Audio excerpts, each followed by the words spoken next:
Are you looking for alternatives to Midjourney's text-to-image AI tool? Look no further. In this video, we will be discussing the top 3 alternatives to Midjourney's text-to-image AI tool.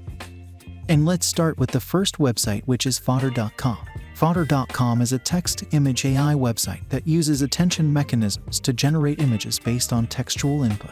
It can produce images with high levels of realism and fine-grained details. Fodder.com is a highly effective website that uses attention mechanisms to produce images with stunning realism and attention to detail.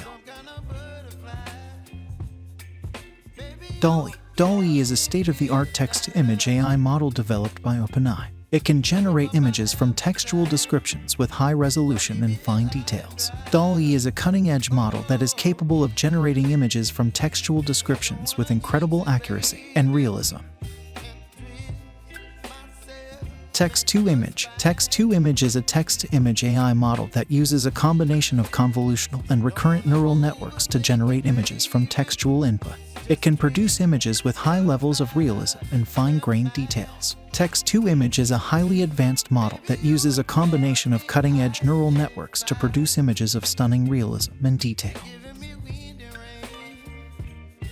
In conclusion, these alternatives have been developed and trained on different datasets and architectures, and have different strengths and weaknesses. It's best to evaluate them based on your specific use case and requirements. We hope this video helped you in your search for alternatives to Midjourney's text-to-image AI tool. Thank you for watching.